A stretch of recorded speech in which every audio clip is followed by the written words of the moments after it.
Marianne Williamson. Can you hear us? I can hear you. Can you hear me? Great. Yes, we can. Great. Hi, Nice Marianne. to How see you doing? Hi, good to see you both. You too. Thank you so much for joining us. Thank you for having me.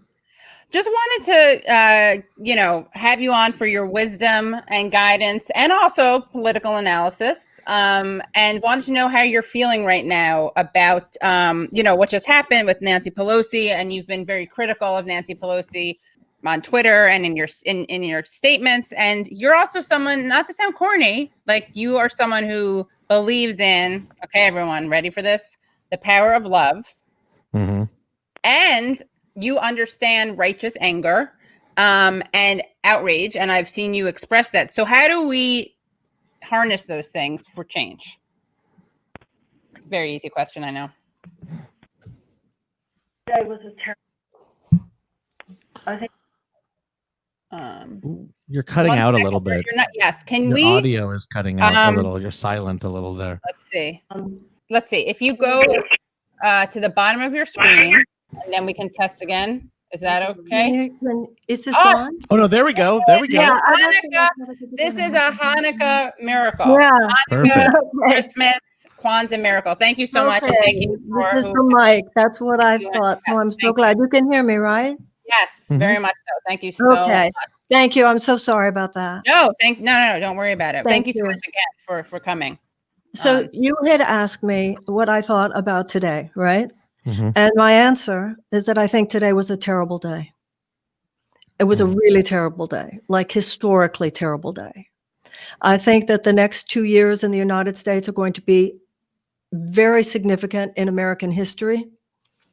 And what happened today was such a cave. And even the people that we have been hoping they're going to go in there, how many times a day do we read their tweets? They're going there to fight for us. And we see their tweets of their new office door and they're going to fight for us. And today was a fold. It wasn't a fight. I don't know what day does the fight begin?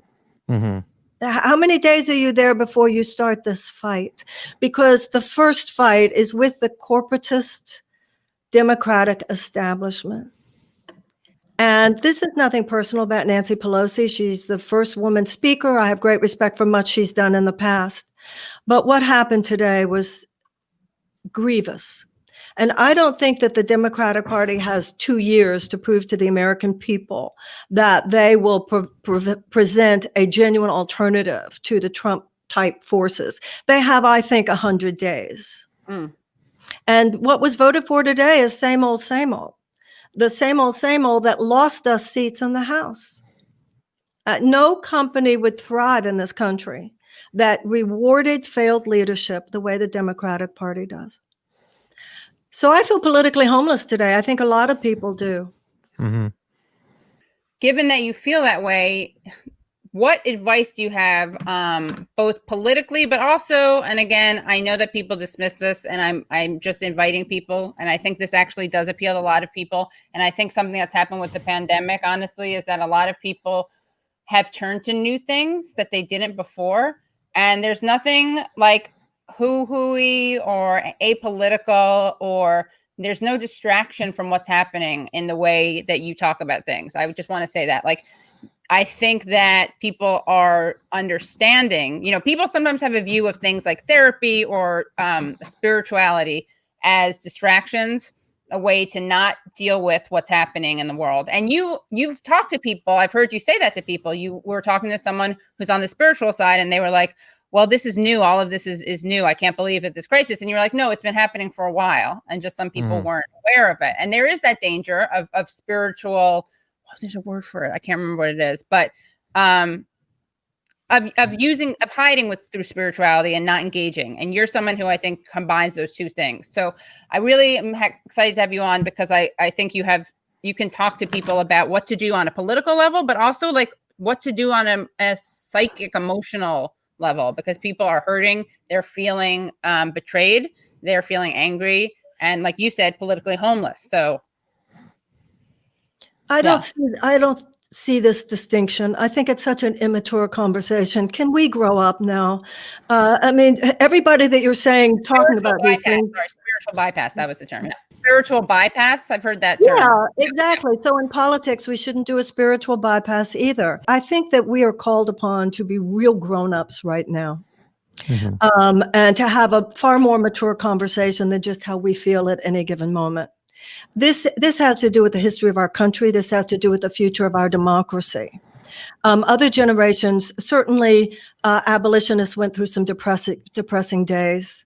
Women suffragettes went through some depressing days. People in the civil rights movement went through some depressing days. This is depressing. And the conversation has got to be what's actually happening. So what's actually happening is that we have been in our country from the beginning. We have been in a struggle between huge corporatist, monopolistic forces. Our country was born of that struggle. The Boston Tea Party was the founders throwing the tea in the water because the British East India Tea Company was monopolizing the tea trade. Throughout our history, this has been the struggle. This is why in 1907, the Tillman Act, Teddy Roosevelt talking about how corporations were controlling everything, passing the Tillman Act so the corporations could not give money to political campaigns. And then that was replaced by another era, Harding, Coolidge, Hoover, et cetera. And then FDR came in. He pushed back against the corporations again. He pushed back with the New Deal. And then after that, because of those New Deal policies, we had abundance in this country. We had prosperity in this country. And then in 1980, Ronald Reagan. In 1970s, the average worker in this country could own a home, get a good paycheck, have good benefits, maybe even have a summer home, take vacations, send their kids to college, have a house and a car. Today, the wealth inequality is so hideous. It is so extreme. Nothing like this has been true since 1929. The 400 richest people in this country have an average of $6 billion. And so what has happened now is that these forces of oligarchy and corporatism, they've bought the Republican Party hook, line, and sinker. The Republican Party is so bought by that, they'll give us some crumbs. But the Democratic Party, as we now know, say, don't worry about crumbs, we'll give you a cookie. This is a new feudalism. This is so much bigger than how we feel. We should feel horrible that this is happening. We should grieve. We should read history, I think. I think this is a really important time to read American history because I hear a lot of people say, oh, it's always been this way. It actually hasn't always been this way. Too many people on the left need to read. There's a great book by Tom Hartman on the history of monopolies and how big business has destroyed the American dream, how big business monopolies have been the tyrannical force in the United States since the beginning. But other generations have pushed back on it. And if we don't push back on it, and what's happening now is that we don't have a political arm for pushing back on it. When I was growing up, that's what the Democratic Party was. The Democratic Party has now become what the Republican Party used to be. And words like feudal, this is basically becoming a feudal society. And when you have this kind of corporate stranglehold of your government, this is fascism that we're talking about here, guys. Medicare for all is just one piece of it. We have a Democratic Party where there's no peace movement in this country right now. Right.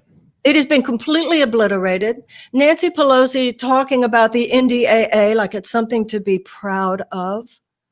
Hundreds of billions of dollars more given to the Pentagon than the Pentagon is even asking for, just so that Raytheon and Northrop Grumman and Boeing can get more money, get more profits. Plus a Raytheon board member coming on as Secretary of Defense. I mean, we have to, right now, we'll cry later. We'll cry later, okay? We'll cry later. Today, we need to grieve, but I think it's a very important time for us to be very serious about the larger historical pattern of what's going on in our country and what it means that this, first, we saw what happened with Bernie. You know, you could say, well, in the past, they had a Teddy Roosevelt to push back the corporations, and then they had Franklin Roosevelt to push back the corporations. Well, we had one too. His name was Bernie Sanders.